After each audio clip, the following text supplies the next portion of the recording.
For millennia, the night sky raised more questions than answers for humanity. Now, breakthroughs in space science are allowing us to peer into the cosmos and venture to unexplored worlds.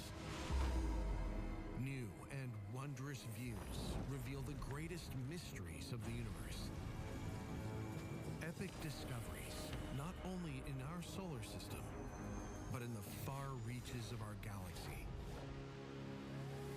Cosmic vistas that change everything we know about space and life.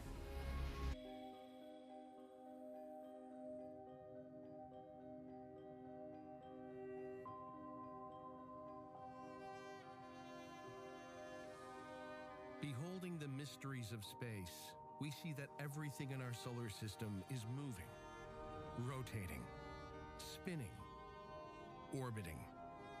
Space objects drawn towards each other by gravity. But some move much faster than others. Could exploring them give us a new way to see how life on our planet developed? Earth is the only planet with liquid water on its surface, and there's plenty of it. More than enough to drink, more than enough to bathe in, and we're at least 60% water. But how did our water get here? Some people think that comets hold the answer.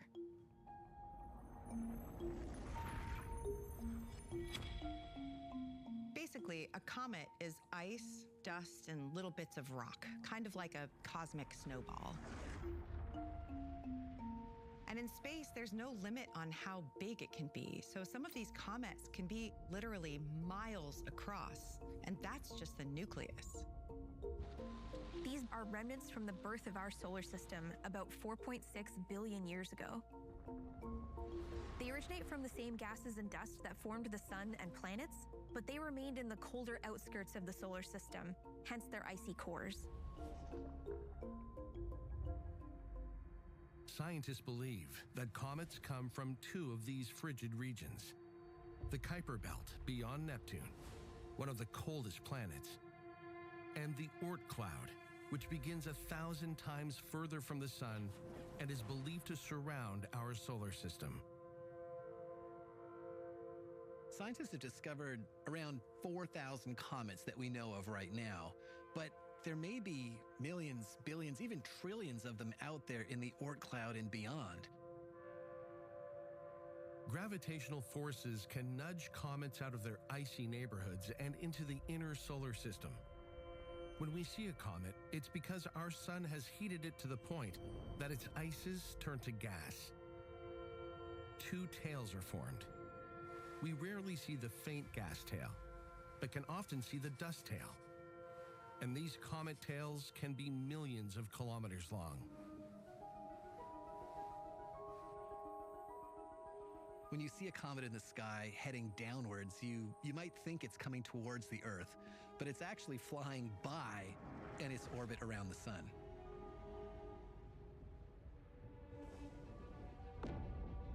In 1705, astronomer Edmund Halley declared that the same comet had been orbiting the sun and reappearing to us every 76 years. He was proven right, and Halley's comet bears his name. And we've been fascinated by comets a lot longer than that. Comets used to be seen as omens of important events, like this 14th century fresco of the birth of Jesus, where instead of the usual star of Bethlehem, Giotto di Bondone painted a comet. Amazingly, it might have been Halley's comet because its appearance every 76 years actually lines up with the time when Giotto would have been picking up his paints. The first woman who was credited with discovering a comet was Caroline Herschel in 1786. Caroline Herschel eventually discovered 8 comets, some of which bear her name. She was also the first woman to be paid for her contributions to science. This was the time when the way we looked at comets shifted from portents of fate to something that needed scientific understanding.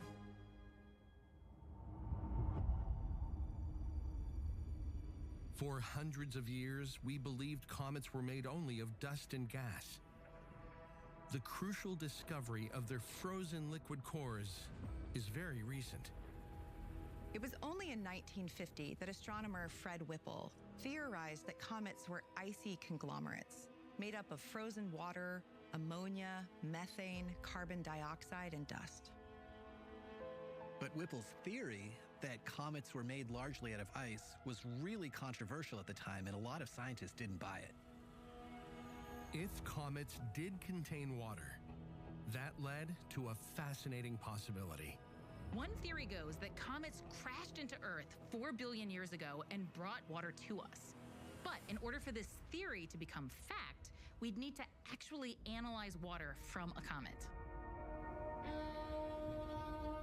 Fred Whipple's theory would have to be tested out in deep space, which is quite a challenge. Comets orbit at various speeds, but your typical long-period comet averages about 50 kilometers a second. That would get you around the Earth in 13 minutes. So how do you get close to these speedy comets to study them? The first to take on this challenge was the European Space Agency, who named a spacecraft Giotto after the artist Giotto di Bandone. As it happens, the comet Giotto planned to fly by was the same one in that painting, Halley's Comet, which in 1986 was due for its next appearance. Giotto had armor made of aluminum and Kevlar called the Whipple Shield, because it was invented by, you guessed it, Fred Whipple. When your spacecraft is flying towards a comet, a powerful shield is a good idea. Giotto and Halley's Comet would be hurtling towards one another at 245,000 kilometers per hour. The extreme speed makes the particles of dust and rock that fly off a comet incredibly hazardous. Among the equipment Giotto had on board was a multicolor, multi-filter camera and a mass spectrometer to collect data. The flyby is a success. Giotto makes history, beaming 68 images of Halley's Comet back to Earth, along with information about its chemical makeup. These are the first close-up images we've ever seen of a comet's nucleus. It's 16 kilometers long and peanut-shaped, and mostly made up of icy materials. This is the first confirmation we've had that Fred Whipple's theory is correct, that comets are mostly made up of ices. Gas and dust are flying off the comet, but 80% of what is being ejected is water vapor. But the presence of water doesn't prove a connection between comets and Earth. That's because there are many different kinds of water, containing various ratios of chemicals. The key question is, chemically, is this the same water that we find on Earth? And if it is, how would water in comets get to Earth? Comets generally orbit the sun, but other gravitational forces can alter those orbits, sending them into the inner solar system. Sometimes they do head our way. Usually they burn up in the atmosphere, but sometimes they make it to the surface. So it's possible that comets brought water to Earth, which would mean that we owe our lives to comets.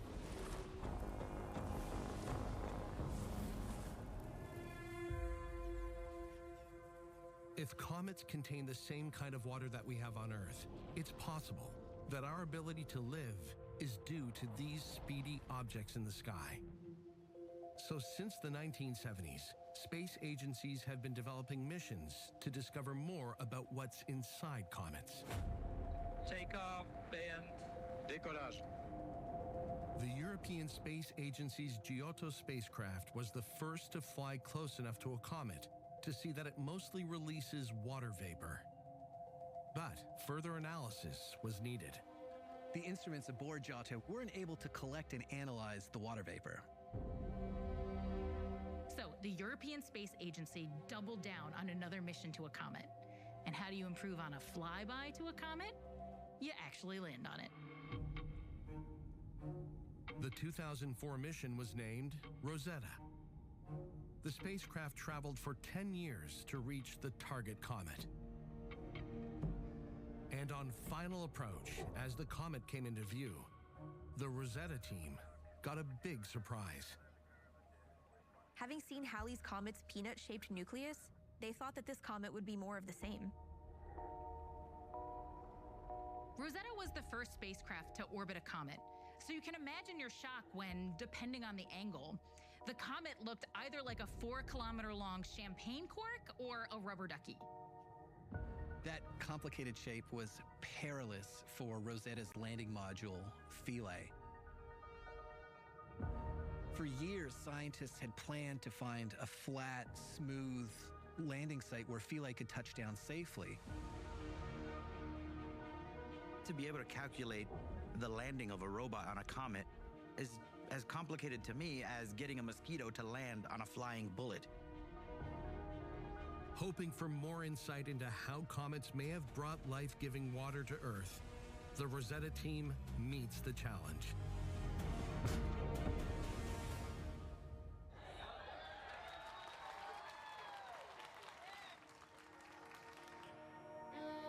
With the first successful landing on a comet, the module then drills into it to analyze its chemical makeup. And one of the discoveries it made was the presence of something called deuterium. So this is heavy hydrogen, sort of like the heavy water that you may have heard of in nuclear reactors on Earth. This comet's water has 3 times the amount of deuterium as the water in the Earth's oceans. So if you're looking for evidence that comets crashed into Earth and gave us our water, the Rosetta mission didn't find that. But its mass spectrometer did find the amino acid glycine and the element phosphorus. These are important building blocks of life. Finding these elements on a comet was significant. But the Rosetta mission was only equipped for remote testing. Scientists needed to bring comet material back to Earth to study in a lab. There's all that dust in the comets, and that's what they wanted to analyze. So NASA executed the first comet sample return mission, naming it Stardust. And in the lab, scientists measured dust particles that were millions of a millimeter across. And they found glycine, similar to Rosetta.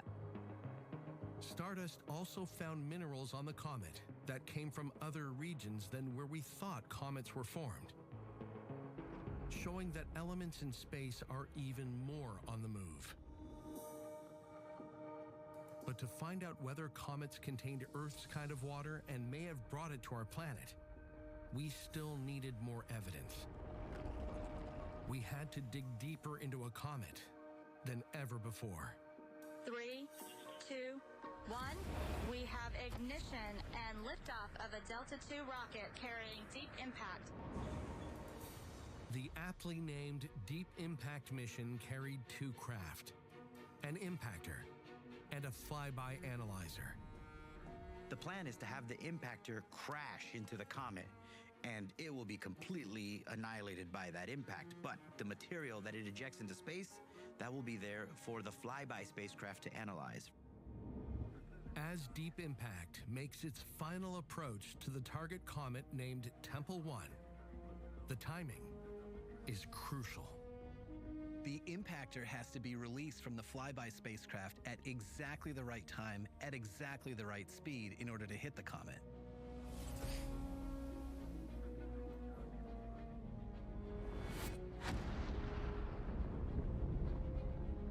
Team, we got a confirmation.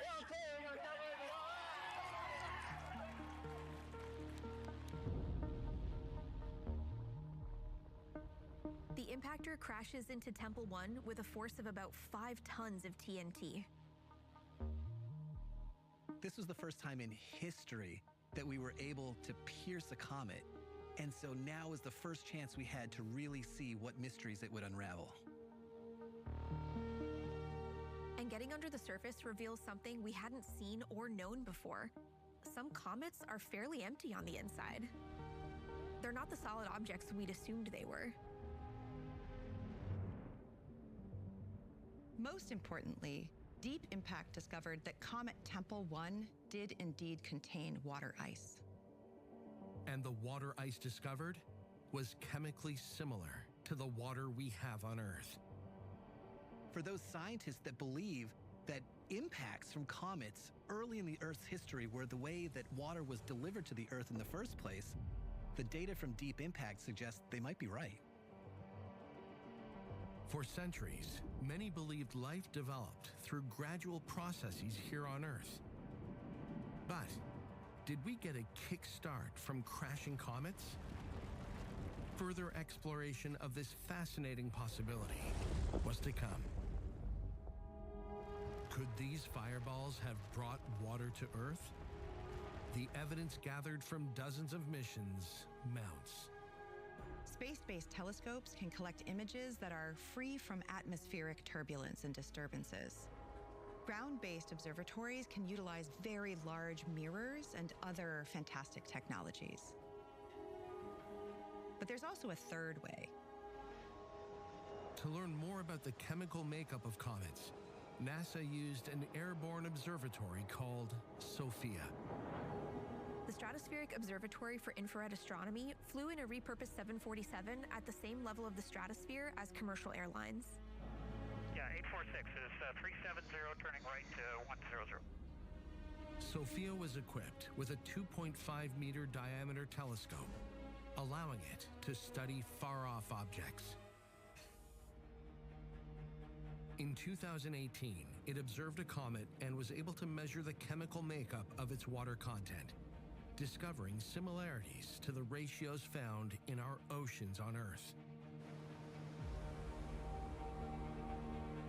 When you combine the findings of SOFIA with Rosetta, Stardust, Deep Impact, and Giotto, you've got corroboration. There's evidence for water on comets, as well as the presence of various chemicals and amino acids that are crucial for life as we know it on Earth to form. Scientists believe there are trillions of comets out there.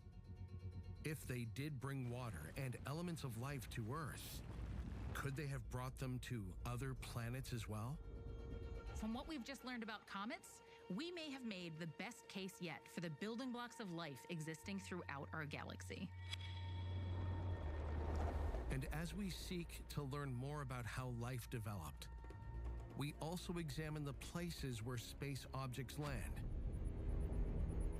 They've crashed into many celestial bodies, including right here on Earth, leaving behind physical evidence that contains a treasure trove of information for scientists to explore.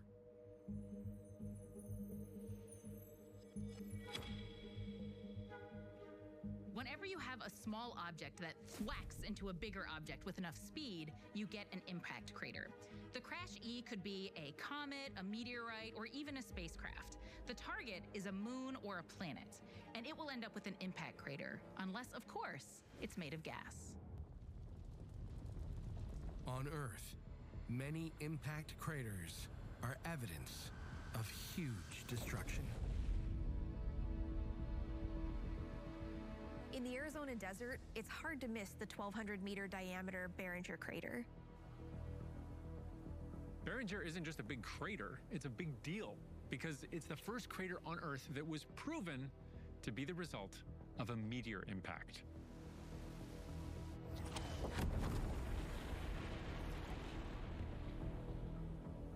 The Barringer crater was initially believed to be the result of volcanic activity because there's just a hole. There was no meteorite. But what people didn't realize is that the heat of the impact vaporized most of it.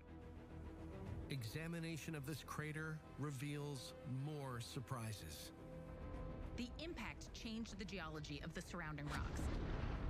The heat and the pressure created a shock wave that turned the sandstone into this glass-like structure.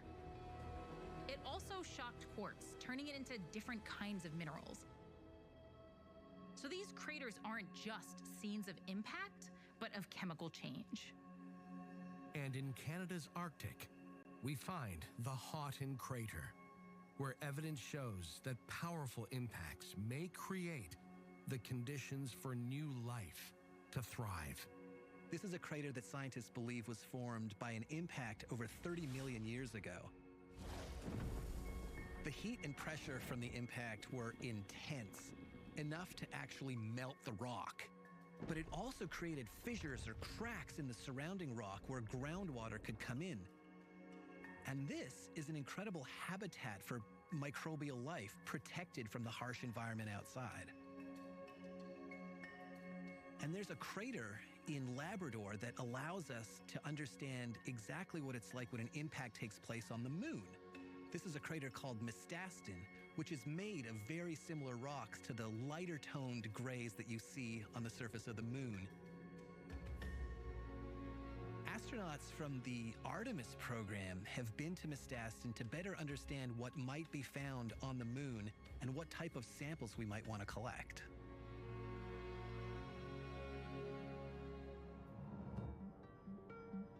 We know of just under 200 impact craters on Earth, but there are an estimated 2 million of them on our moon. The thick atmosphere surrounding Earth helps to burn up many celestial objects flying our way. But the moon has very little atmosphere, resulting in much less protection from bombardment.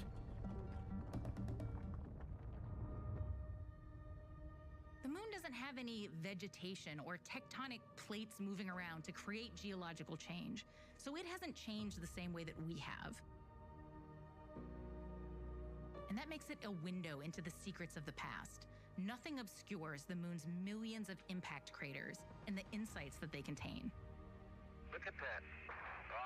Mostly twinning in there. Guess what we just found? I think we found what we came for. The Apollo astronauts collected kilograms and kilograms of rocks from the moon and discovered impact melt just like we have here on Earth. Combining information from rock retrieval and the Lunar Reconnaissance Orbiter camera revealed something intriguing.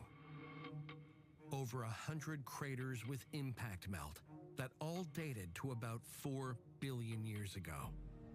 Very few rocks displayed evidence of this kind of impact before or after that time period, which led most scientists to agree that there must have been a singular event, a turning point in the evolution of our solar system.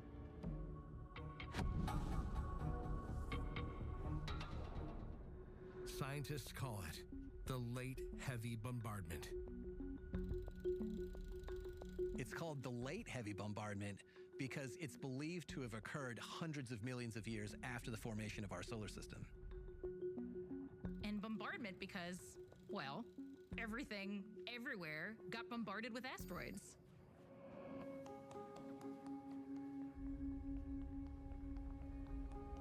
The asteroids and comets that were formed at the beginning of the solar system were floating around, but the planets hadn't yet reached their final destination. So as Jupiter and Saturn moved further and further out away from the sun, it threw a lot of these asteroids back towards the inner solar system.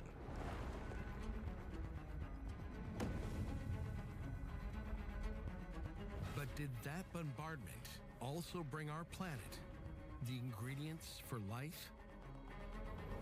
A controversial theory that divides the scientific community says that it did. It's called panspermia. Panspermia means all seeds in Greek, and it's this idea that microorganisms from elsewhere in the universe can survive in space and hitch a ride on asteroids or comets to bring the building blocks of life to other parts of the universe. Now, if panspermia turns out to be true, that would mean that life on Earth didn't necessarily begin on Earth. That it arrived here on meteorites that crashed. And what that would mean is that we are aliens. Is that science fiction or science fact? Since impacts eject material that could include microbes, if they can survive in space until they find a ride, that could be how they travel from world to world. Panspermia may sound wild, but consider that microorganisms have survived outside of the International Space Station. There are microbes that are able to survive the harsh environment of space, which includes things like radiation and extreme temperature swings.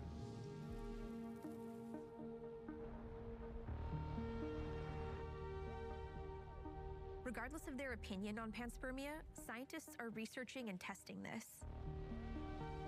Preliminary tests showed that some bacteria and fungi can survive exposure to the environments that we expect to find on other planets. So if definitively proven, panspermia could be a crucial window into our past and into our future. Probing the impact craters of our home planet and other celestial bodies gives us a new window on how life could spread throughout the cosmos. We've sent space probes to explore Venus and Mars, but our smallest rocky neighbor, Mercury, hadn't received much attention. Early in the 21st century, that changed. Main engine start, 2, 1, and 0, and liftoff of Messenger on NASA's mission to Mercury, a planetary enigma in our inner solar system. NASA's Messenger mission hoped to be the first to orbit Mercury to learn more about its geology. Mercury is the closest planet to the Sun, so reaching it posed challenges. But NASA had reasons to take the risk. Of particular interest to the Messenger team was one of Mercury's massive impact craters.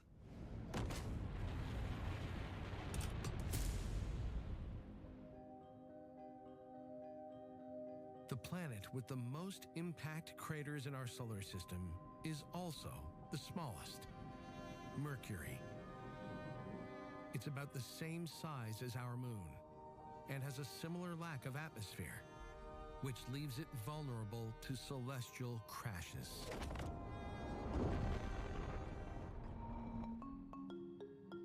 Seven years after launch, NASA's Messenger spacecraft successfully entered Mercury's orbit, and the team on Earth began to receive the most extensive, high-quality close-up images of the planet ever taken.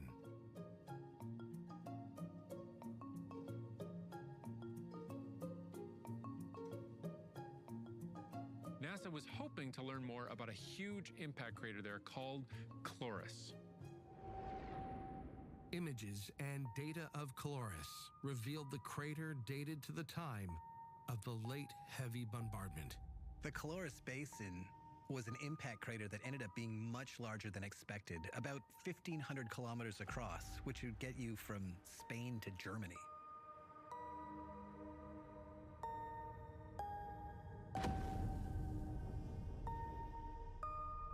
Whatever caused this impact was so catastrophic that it reverberated through the planet and actually affected the surface on the other side. Getting slammed hard enough on one side of the planet to affect what the other side looks like. Think about that. Our planets look like solid orbs most of the time, but things like this remind you that we're not standing on solid balls. We're standing on viscous balls of goo with shells on them. With a big enough impact, the whole thing sloshes. Astounding as this impact crater and the force that caused it was, there was an even bigger surprise on Mercury. Within the impact craters, Messenger discovered mysterious hollows, thousands of depressions. Some are 20 meters long, and some are as long as 1.5 kilometers. Scientists don't know what caused them. Because of its extreme temperature and lack of protection from the sun's radiation, Mercury was thought to be a dead planet. But its hollows seem to be younger than the craters in which they are found, suggesting that Mercury is still evolving. There are craters that have areas that are permanently shadowed from the sun, meaning that you might be able to trap water ice there. And some scientists even believe that organic molecules are present. So clues found in impact craters help us to look at seemingly uninhabitable places in a new way. And future exploration of Mercury may reveal even more. When Messenger completes its mission and runs out of fuel, it collides with the surface of Mercury, giving it yet another impact crater.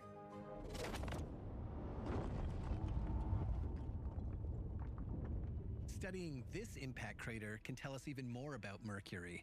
Because after all, when you know exactly what made the impact, you can assess the changes a lot better.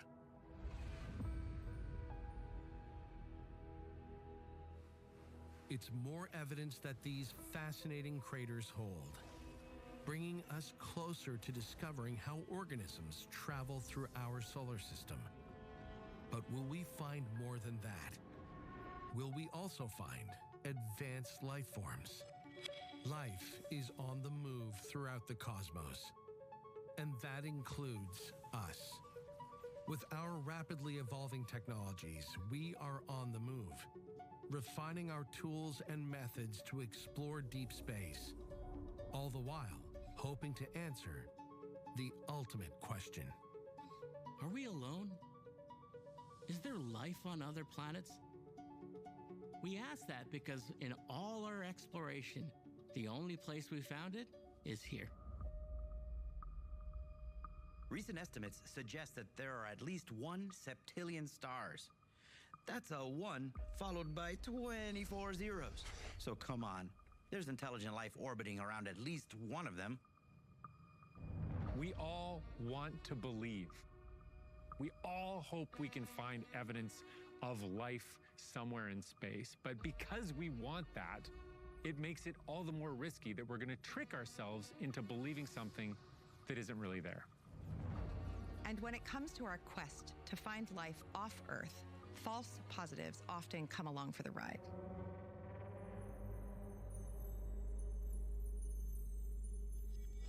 In recent years, the search for extraterrestrial life has focused on exoplanets. These are planets that are outside our solar system, many light years away from Earth. There may be billions of them, which is why they're given letters and numbers instead of names. And in 2025, a team of astronomers discovered something very intriguing. Using the James Webb Space Telescope to analyze and interpret data from exoplanet K2-18b, the team discovered what's called a biosignature. What they found was dimethyl sulfide in concentrations about 1,000 times higher than what we have on Earth. Now, here on Earth, that compound can only be produced by living things. So scientists figured maybe there's something alive there that's making dimethyl sulfide too. Planet K2-18b is more than twice the size of Earth and much heavier. Many people believe it's covered in a huge ocean. Does that ocean contain organisms like plankton or algae, and perhaps the first evidence of extraterrestrial life? And if there is life on K2-18b, does that mean we can expect to find life on similar planets throughout the universe? As our curiosity is on the move further and further out into space, science requires us to be skeptical. First, we need to reconfirm if the dimethyl sulfide is really there. And if it is, we have to determine if it's due to non-biological processes in the exoplanet atmosphere. So the discovery is fascinating, but not even close to definitive. Sometimes the finding is more persuasive. For instance, the discovery of a rock from Mars that landed on Earth. In 1984, a meteorite weighing almost 2 kilograms was found in Antarctica's Allen Hills mountain range. This was a very exciting find, but the scientists gave it the least exciting name you could possibly give something. They called it ALH84-001. And we know the meteorite is from Mars because traces of gas in the meteorite match the composition of the Martian atmosphere. But it's what's inside the Martian rock that got everyone's attention. Chemical analysis by NASA in 1996 uncovered that liquid flowed through this meteorite billions of years ago, leaving behind globules of carbonate material. In a microscope, it looks like fossilized bacteria. Very small. Life? Life on Mars? That historic possibility makes the cut for comments from the president. Rock 84001 speaks to us across all those billions of years and millions of miles. It speaks of the possibility of life. If this discovery is confirmed, it will surely be one of the most stunning insights into our universe that science has ever uncovered. But further examination of that fascinating rock led many scientists to dispute that it contained evidence of past Martian life. They concluded that what looked like fossilized bacteria could have been caused by non-biological processes. ALH 84001 is looking like a false positive. But that's not bad news. A scientist in many ways is more excited to reject a theory than to confirm one, because when you reject a theory, you learn something new. ALH 84001 contains carbon. Carbon is one of the building blocks of life, and this thing is from Mars. So that supports the hypothesis that maybe once there was life on Mars. And the possibility of life on Mars has emerged in other surprising ways. In 2019, the European Space Agency's Mars Express orbiter detected unusual amounts of methane in the Martian atmosphere. This biosignature caused a fair amount of commotion. On Earth, methane gas is produced by microbes and is a prime indicator of life. So why would there be methane on Mars? Did it mean that there are or were microbes, in other words, life, on Mars? The mystery deepened as methane was only found around one area on Mars, at Gale Crater. NASA's Curiosity rover looked into precisely that by exploring Gale Crater. The rover analyzed ancient rocks and found organic materials in them that could be biological building blocks. This might prove that billions of years ago, there was water and conditions for life on Mars. So we'll keep looking for definitive proof, because beyond a dead end, there could be life.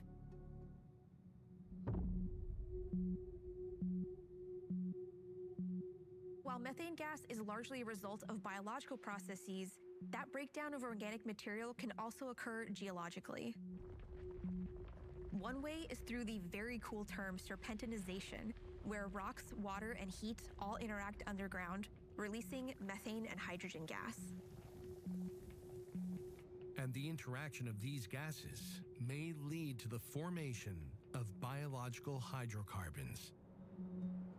So the false positive of methane on Mars means life isn't a total dead end. We could just put it a different way. We could say that methane on Mars comes from a geological process that is conducive to the evolution of life. Despite the false positives that emerge, astronomers continue to scour the universe for signs of life. In addition to space probes and visual telescopes, they also use radio telescopes to detect and measure radio waves, because the evidence could be something that we hear. Since 1960, the institute dedicated to search for extraterrestrial intelligence, SETI, has been listening to deep space. And in 1977, astronomer Jerry Eman was volunteering for SETI at the appropriately named Big Ear Radio Telescope in Ohio. That's when he picked up an extremely rare transmission.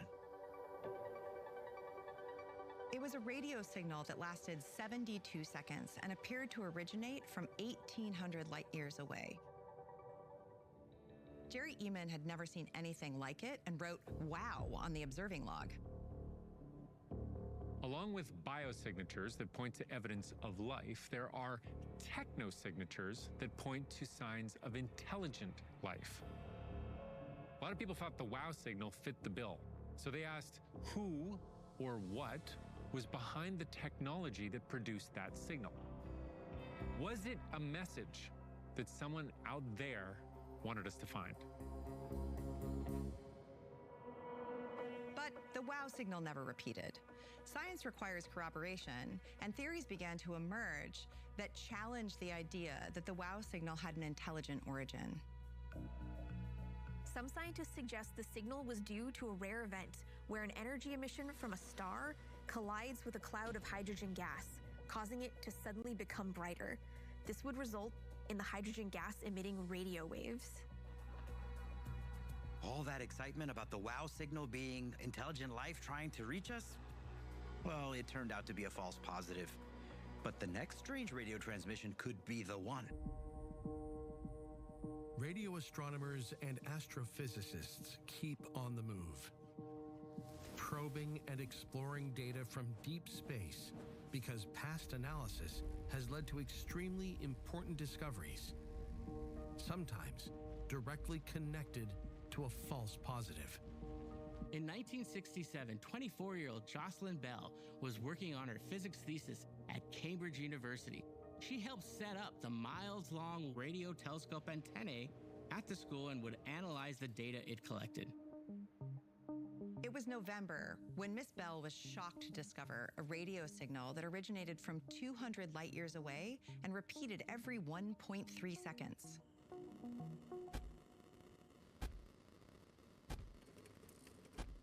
It was more like an even drumbeat than a random sound. It seemed to be intentionally made. Was this beat a techno-signature of an intelligent being? The percussive pattern seemed to have no other explanation. No other explanation yet, because Jocelyn Bell had discovered something previously unknown to the world of science: pulsars. She kept looking and found the repeating beat in another area of space and came to the conclusion that it was of natural origin. Pulsar is short for pulsating star. It's this rapidly spinning, very dense neutron star. And as this thing rotates, it emits radiation in a spiral, kind of like the light coming off of a lighthouse as it turns. So if you're standing on the Earth and you're looking at this thing, it looks like a flashing signal that is some kind of an intentional beat, but it's not. So it was a false positive for extraterrestrial life, but a big deal for our growing knowledge of the cosmos. Jocelyn Bell's historic, groundbreaking discovery of pulsars led to the 1974 Nobel Prize in Physics, but not for her. The prize went to her thesis supervisor, in line with the, let's call it, unscientific methods of the time. But for her discovery of pulsars, Jocelyn Bell did win the Breakthrough Prize. She just won it 44 years after the fact. And what did she do? She immediately donated the entire $3 million that came with that award to the Institute of Physics. So there are many ways that false positives can end up making a contribution to science. Because of their extremely even beat, pulsars have become a useful tool helping astronomers measure distances in space. Pulsars have even helped reveal the presence of exoplanets. Will we find life on one of those exoplanets? Space is vast. There are a lot of places where life could show up. As far as I'm concerned, there's no question there are countless ETs walking around up there, or swimming, or floating. It's just a question of whether we can find them.